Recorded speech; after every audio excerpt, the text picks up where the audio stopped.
আপনার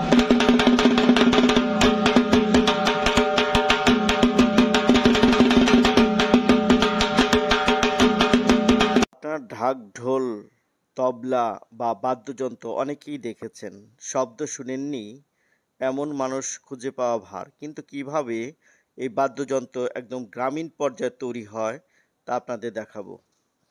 একদম শক্ত কাঠকে আহ, ঠুকঠাক শব্দে এগুলাকে একদম খোল বানানো হয় এবং সেই খোল কিন্তু থেকেই পরে চামড়া লাগিয়েই এই বাদ্যযন্ত্রগুলো তৈরি হয়।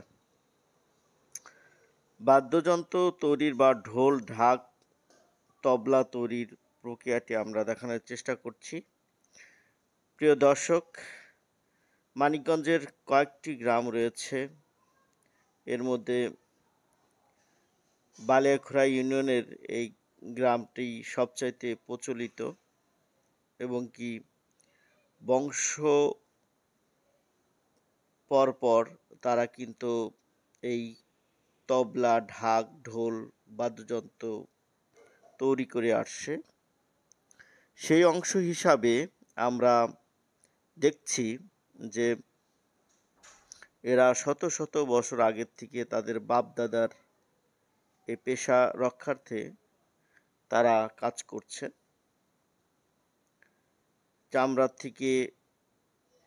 চামড়াকে প্রক্রিয়াজাত করে সেটাকে খোলের ভিতরে দিয়ে তাদের কাজগুলো সম্পূর্ণ করে তা বিক্রি করছে। তবে তাদের সাথে আমরা কথা বলে যতটুকু জেনেছি, এখন কিন্তু দুর্গোৎসব চলছে, আর দুর্গোৎসবের একমাত্র আনন্দ উৎসবের উপকরণ হচ্ছে বাদ্যযন্ত্র। আর এই বাদ্যযন্ত্রকে তৈরি করতে পায়ের ঘাম, মাথার ঘাম ফেলে এরা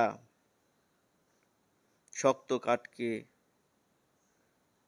একদম ঢোল, ঢাকে পরিণত করছেন।